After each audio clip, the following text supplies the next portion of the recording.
Welcome to Drinking on the Edge. We're here at Radio Free Rhinecliff. I'm its host, David Fuhrer, and around here in the studio behind the Epicurean is the founder and co-producer Matty Rosenberg, and also our co-producer Jen Hammoud. Hello, and joining us here today is a previous guest on Drinking on the Edge, the author, sometimes winemaker, many times author, Carlo DeVito. Welcome, Carlo. Thank you very much. He wears many hats, but the one hat he's wearing today, literally, says Bywater Bourbon, and this is befitting our guests. Our guests are here from 7-3 Distillery in New Orleans, Louisiana, Luka Cutura and Kelsey Gooch. Welcome to Drinking on the Edge. Thank you all very much. Thank you. A subject of this episode is the intersection, the historical and contemporary ones, of the drink that we know and love as bourbon with that of New Orleans. So there's a lot of things kind of nuanced through here. Let me kick it over to Carlo to take the lead here. Carlo, help us out. I have to say, I was just introduced to this bourbon. What was it, back in December? And I was absolutely blown away by the distillery, by the products they're making, and this bourbon was excellent. And I'm really looking forward to this new whiskey tree, because I believe this was one of the ones that we may have tasted in barrel that you were so generous to share with us when we were there in December. But it's an amazing thing what's going on down in in New Orleans. The distilling scene is just really exploding. And this bourbon is really just one of the really nice surprises of the entire experience of going down there and seeing what's going on. Well, that comes from a man who knows his way around whiskeys. Carl's written a handful of books on that. Most recently, The Spirit of Rye. Look for it. We reported upon it here a few months back at Drinking on the Edge. But what we're looking at here is the intersection, historical links that Kelsey and Luka will hopefully also hip us to. Jump on in. I'll tell you what, New Orleans is a great place for cocktails. I've even heard it was the origin of the cocktail. But when it comes to bourbon, it's such a cool story, because I like to say we're the only ones making bourbon in downtown New Orleans. We're right nestled about 5 blocks out the French Quarter. But the history of bourbon, and all the way back to the 1700s, about how they were putting it in charged sardine barrels as a cleared corn whiskey, putting it on a raft and sending it down the river. And it taken 7 to 9 months, and it accidentally becoming a brown whiskey and becoming bourbon over time, and evolution of the steamships and the paddle wheelers and all of that. It's just a cool story in itself.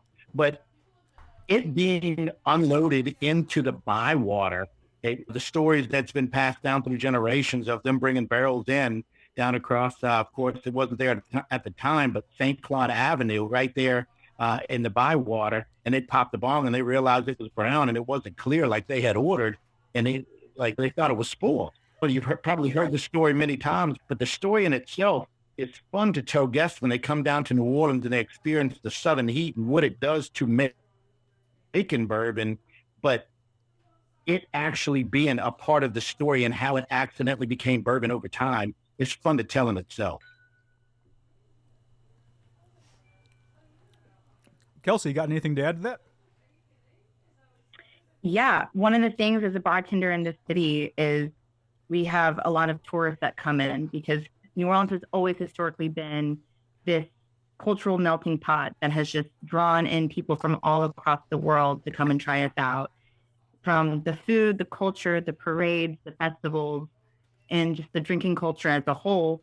I mean, we have Bourbon Street. That's probably our most famous little venue to go and just bar hop all day long with your friends and family and meet strangers and become friends with them off the bat.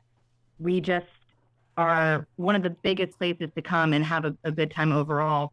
So we know a lot about palates around here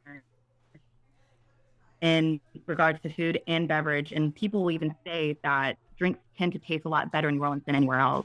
There's a drinks author who's most specialized, more of a historian than an author, by the name of Michael Veach, Veach. I think his website's michaelveach.com, and looking at it and some things, he's been interviewed in the likes of the Smithsonian magazine and such. He lays claim to bourbon's history thusly, that 1830s, it was all coming down, to be sure. The new immigrants to the Ohio Valley got kicked out of the Alleghenies in Pennsylvania by the revenuers, and looking to make their whiskeys, they had to shift from grains to the grass that is corn, growing better down there in the Ohio River Valley. And so those folks were able to ship their new-made products in this relatively unpopulated area through from, of course, the port in Louisville down to where the Ohio River meets the Mississippi, and, of course, made its way down the Mississippi to the final destination being New Orleans, being well-populated for that time. And those spirits had to come down in some vessel, and the preferred vessel at that time, the only vessel of any consequence at that time, was wooden barrels. Now, for various means and ways, those barrels took some time to get down or to get debunged and sold off and whatever. And so they would take on some of the characteristics of that wood. And even though they may have come from what was been known as Bourbon County, that wasn't referred to as Bourbon when it left there. It got to be known, so it goes, in part because of Bourbon Street. Bourbon Street is well known to be a popular hangout now, but guess what? It was way back then, too.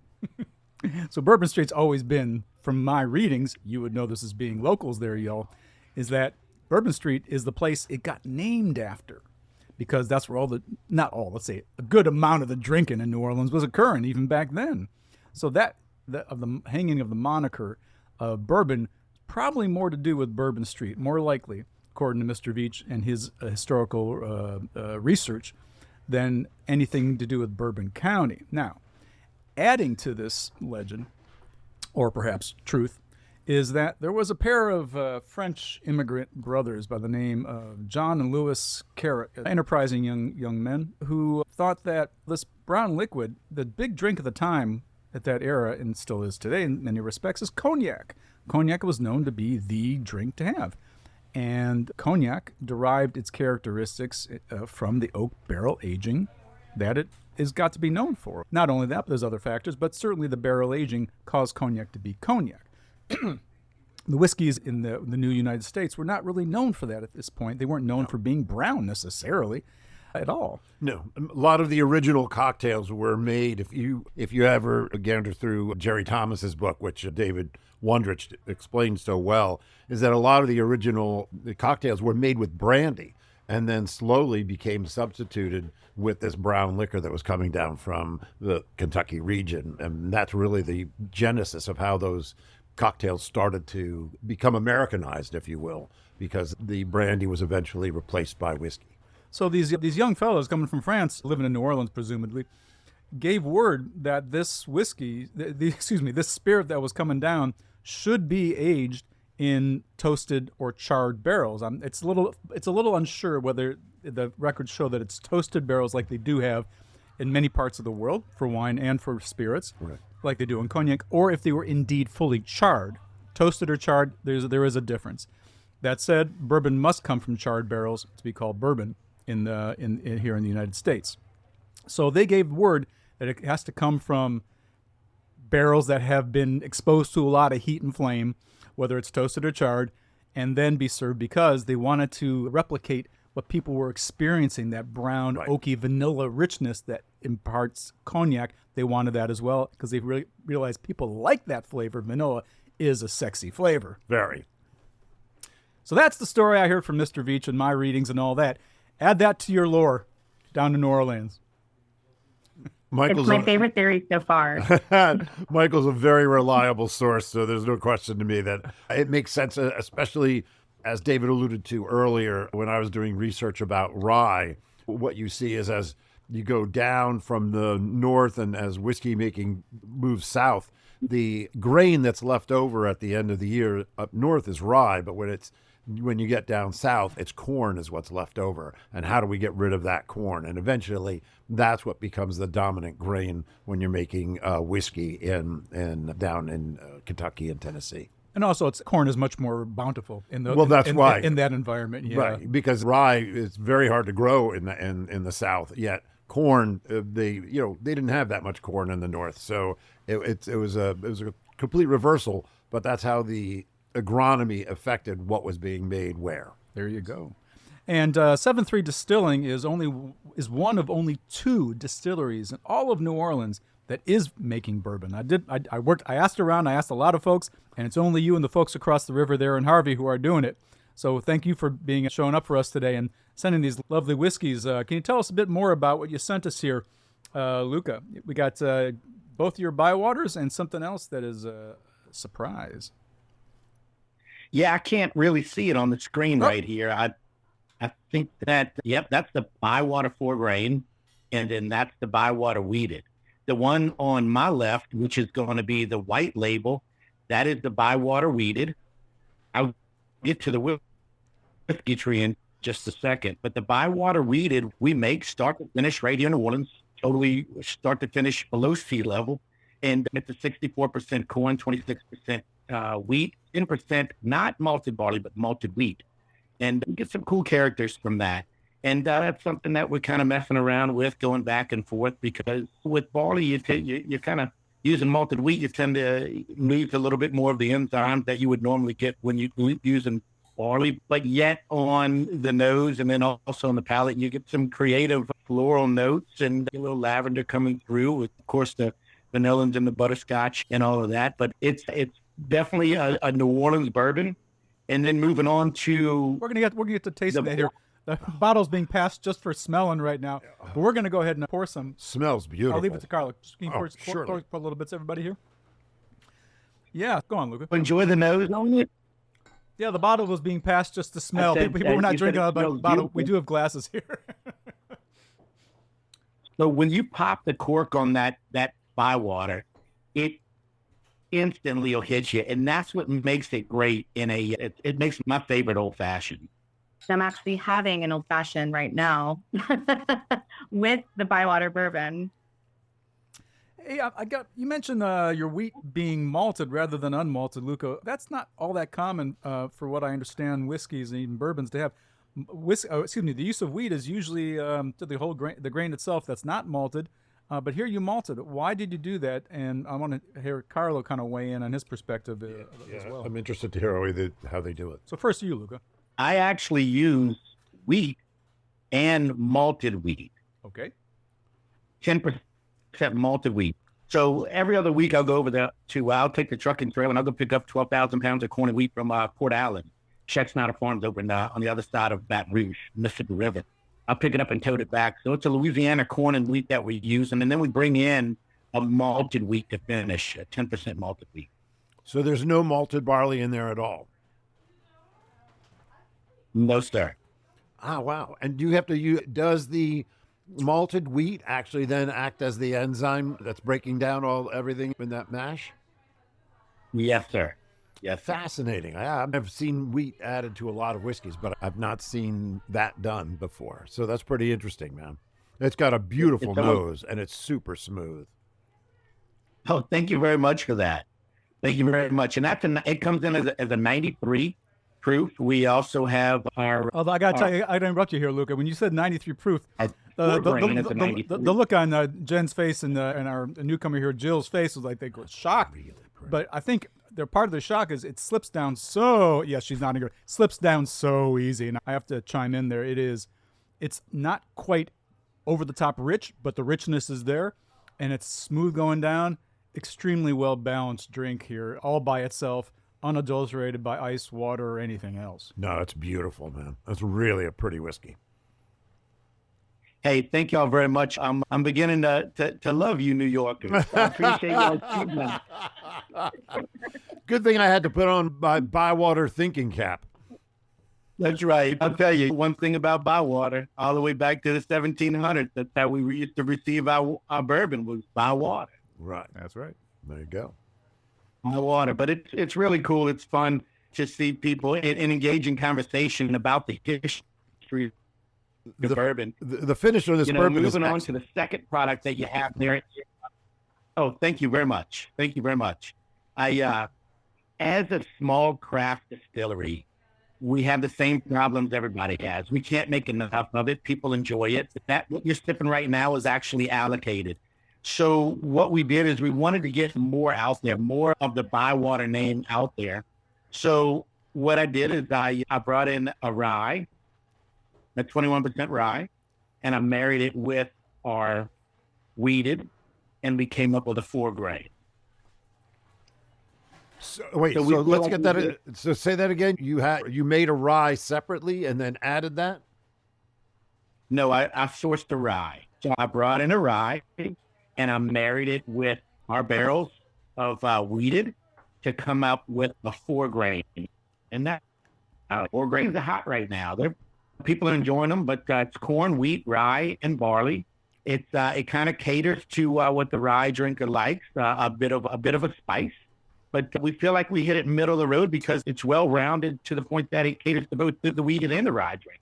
I love 4-grain bourbons. They're so rich and they've got such complexity. There's so many flavors going on there, and really excited to taste this. Very different. And that's exactly what go on. I'm having right now. There you go. Very different. Cheers to you all. Yeah. Very different entry and how it sits in the mouth there.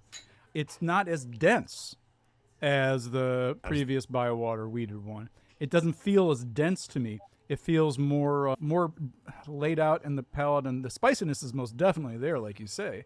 But it doesn't have that weighty feel. It's a lighter style, but it's not light.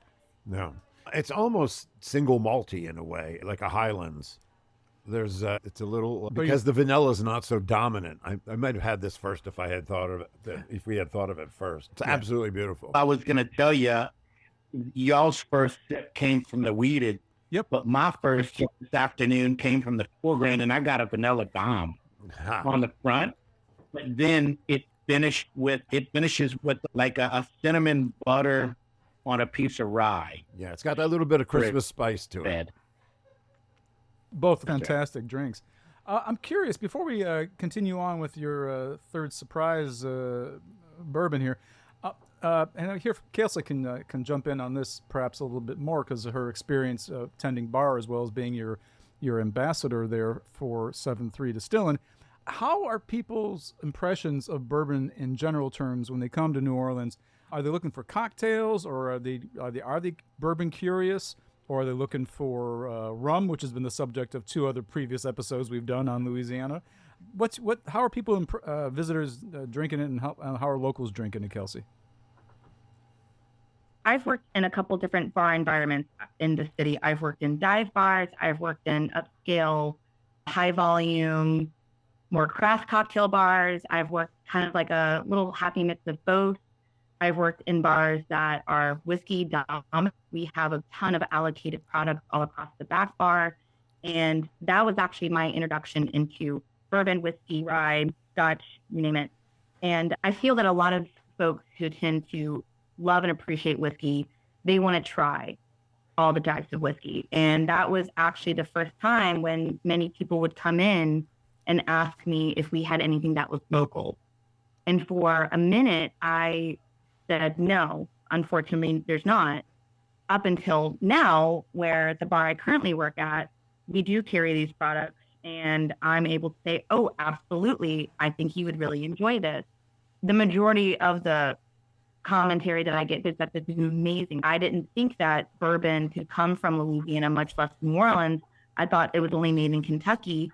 And for the longest time, I thought so too. If you love New Orleans, love that. So when people are coming, to a bar that you work at, and you want to interest them in local produce, are they shy about doing it? Do they want to stick to their Wild Turkey or Jim Beam, or are they willing to shift gears and try something from Louisiana or even a nearby state? I think definitely people come and they want to try something that's a little different. Our food is different. Our drinks are different. Say someone comes in and they've always had Jim Beam and they only want Jim Beam, and that's great.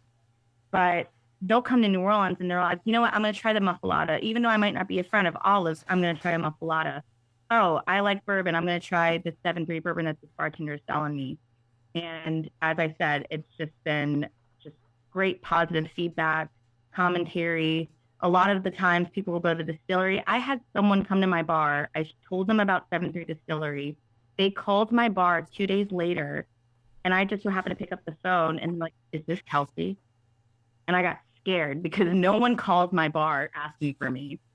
And I said, yes. And they're like, we went to 7-3 Distillery, and this is the best experience that we could have ever had.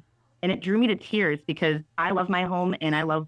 If you're unable to, or until you do get to New Orleans, the drinks of 7-3 Distilling, it's spelled out 73distilling.com, are available online, shipped to some states, I believe. However, distribution other than that is limited to the state of Louisiana or perhaps some couple nearby states. So if you're listening to this and you want to get it here, you've got to go to their website to order it. They make an interesting range of other drinks too. It's not limited to whiskeys and bourbons. They do a gin and a couple other nice things as well. Yep. Worth mentioning there. And at your tasting room there, what kind of experience would you offer a person coming into your tasting room there at 7-3 in New Orleans? As far as our tasting room, we do tours and tasting 7 days a week. You mentioned the gin. We have a cool barrel reserve gin, and I'll tell you, we have the longest copper bar in the city of New Orleans. We do tours and tasting, like I said, 7 days a week. We bring it to the back. We are 5 blocks out the French Quarter, and we love to share what we do. You know, we bring you back in the hot barrel warehouse and get to see how we do it.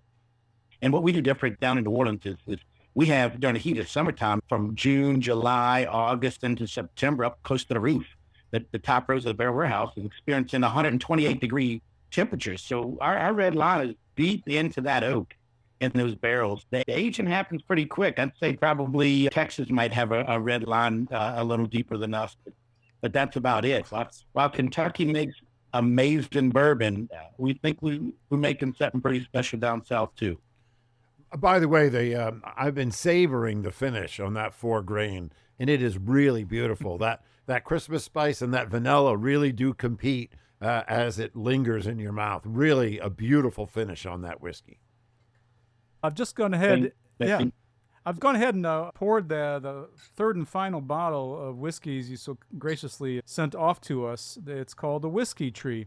And I've been informed by your colleague Joseph Quilio that this Whiskey Tree has not yet hit the market. It's not even available for sale at 7-3 Distilling. Not for another 6 weeks or so is it going to be available. We got the scoop here, Carlo. I'm right. I'm ready. Yeah, we all do. We're going to be hopefully pumping this information out to the wider world. But before we do, inform us, what is going into this lovely looking drink? I'll tell you. First, I got to tell you the story real quick behind Whiskey Tree. It's so new, you don't even have the complete label on it. You have an embossed bottle. That's right. With a finished capsule on top. And we have a label that I don't even have to put on. I just put it in the bottle and I put it and sent it to you. We're surrounded by swamps down here in New Orleans. New Orleans is below sea level. And I spent my life, my family, I'm first generation born and raised here. My family's from Croatia. They came over here in 1973, second day in America. They were on an oyster boat. So we have great vineyards overseas. That's where my distilling experience kind of comes from. Great vineyards, we make Schlimmwitzer, brandies, things like that. But over here, in between seasons of fish and oysters, I started running swamp tours. So all my life, very cool. We've been passed down a story of, and it's not just a story, it's history behind the old Whiskey Tree. It's a Whiskey Tree is nestled in the Honey Island Swamp, Louisiana's last untouched wetlands, just where Highway 1 and also Old Spanish Trail cross. And during Prohibition, people from New Orleans would come down and hit Maple Slough and take their pirogue out there and meet the people, the moonshiners from the swamp, and that's where they would exchange at the old Whiskey Tree. And if you'll notice on the bottom of that bottle, the coordinates for the tree is on the bottom of the bottle. And that's how most of the moonshine got to downtown New Orleans during Prohibition, was through that Whiskey Tree in the Honey Island Swamp. Fascinating story. That is great. That's a great story. That is fascinating. Does that Whiskey Tree still stand? It still stands, so much so that I had some guests in my boat back in 2009, and I didn't know it at the time, but they were scouts for Disney. That actual tree is basically what influenced the wishing tree from the Princess and the Frog. Mm. We put cameras on our boats, and we came back and forth so they can capture every angle in that bayou, and that was in that movie. The wishing tree, but it will always be our Whiskey Tree. Several of people what you're tasting there is five. No, go ahead. I was going to say several people have referred to me as a frog, so I guess I'm going to like that tree for sure. You got to get us some You photos ought to come too. down and I'll bring one, and you'll see it. You got to get us some photos But of really pay attention. all y'all there. While you're tasting it, notice the embossed bottle. It not only has the coordinates, but it actually has the whiskey tree. You can see through the bourbon to the back, the shadows of the tree, but along the bottom, you actually have people in the pirogue shaking hands and exchanging. And the bottle itself tells a story. That's fantastic. You're sipping a 21% rye blended with the 45% wheat, finished in the southern heat in our wheat beer. And I presume the remaining part is corn. Corn, yes, sir. Okay. Yeah. Another really pretty whiskey. A fun fact about me meeting Luka, the distillery actually hosted a Bayou Bartender Bash back last summer. And this was before I became an ambassador for the distillery. And Luka was my tour guide on the swamp tour. And he took us to the whiskey tree and told us the whole story. And as a bartender in this city, I love telling stories about different spirits and cocktails. And I'm also a sucker for stories myself. And so hearing that just made me fall more in love with this whole mission of the distillery and what they are striving to do and what they have proved that they can do. I'm looking forward to the full whiskey tree story to add to the whiskey lore, as I'm sure Carlo is even more, being the whiskey man that he is and being the author of such things as he is. Yeah. Oh, boy. Have you, Kelsey, have you thought about what cocktail maybe this whiskey tree bourbon might be shine its best in? So I would have to give it a couple more tastes again. One for never a bad assessment, thing. one for personal pleasure. However, based on the percentage and of the proof, I would probably, I mean, it's great by itself, obviously, but for like hot summer days, I would probably make it into like a Gold Rush, a little bit of Louisiana-based honey, and little lemon juice, fresh squeezed lemon juice. Shake that, put that on the rock. Nice. I would probably do more in like the colder months, do a bourbon Sazerac or passion. Just keep it pretty simple, keep it classic. The more intense you get with something like that, especially that delicious, you then lose the quality of it. You don't want to do anything too hasty. I love I love that rye. It gives this whiskey a nice little spice to it, and I definitely think that a Sazerac would be a wonderful opportunity with this whiskey for sure. I think there's that Christmas spice again just really sits with you. That gingerbread and all those other spices are sitting there. It's really fantastic. Yeah, you mix that with a little bit of an herb paint rinse in the glass, so Right. that licorice meets Christmas smell. It just really, it's like New Year's Eve at that point. It's just so smooth, so delightful. I don't think this bottle that we Makes have me here is want going to... one. Oh, I'm sorry, what was that? It makes me want one. Okay. I don't think this bottle you sent us here is going to make it to New Year's Eve. I'd be surprised if it makes it to tomorrow night. A question to you. I've been to your place and I see you have you have a lot of 53s, but do you also use smaller barrels when you're maturing your whiskeys at this point? No, sir. We don't use any smaller barrels. I know there's a lot of people out there using it, but we're already a bit accelerated with our maturation because of the heat. And you got to understand, unlike places up north, our spirits, our bourbon doesn't go dormant. When bourbon hits 40 degrees, it goes dormant. And so it's moving in and out of those barrels year round for us down here. So I imagine that smaller barrel would kind of change the whole complexity and profile up. But we found a 53 sweet. We might dabble with some 60s pretty soon, but it just depends. That's another whole subject as well, or supply. I have to say, I think one of the points that you make is really interesting because what some people don't realize is that warmer temperature presses that whiskey into the wood, and that's where that's how you're extracting all that flavor and color, etc. And you guys are like an express lane to that down there. Yes, sir. And I'll tell you, there's other little techniques that we use. I'm very grateful and blessed to be able to work closely with master blender Miss Nancy Fraley, and I use some of the French techniques like with proofing down and all of that. I was very fortunate. I just got back a week and a half ago from spent 2 weeks in France with her, 5 days in the cognac region, and then we finished up in the Armagnac region, blending cognacs and Armagnacs, and we apply that to what we do every day. The slow water reduction process. I have to say that of all the bottles, the whiskey tree does remind me a little bit more of cognac. I think it's got that sort of cognac feel. We got some really cool finishes coming up too, man. Down the pipeline, we've got some things that we're doing that might involve some Louisiana honey, and got some cool things in the works. And it's a great place too. You've got a great place there. Your bar is awesome, and it's a wonderful tour. Can't recommend it enough. Yeah, and if you work it, I think all those visitors from around the world help spread the word about the 7-3 Distilling's Bywater bourbons and the whiskey tree. That's one advantage you got in New Orleans. The whole world is coming around to check you out. Can't say that about all bourbon areas. Not even Kentucky sees a lot of international visitors, unless they're specifically there for bourbon. You got all sorts coming there for all sorts of reasons, so you got that advantage. And hopefully, if it's handled right, the word of your bourbons and other fine spirits will spread as they deserve to be. Any last parting words before we call it a wrap? No, I'm just looking forward to more spirits from you guys. You're doing a great job.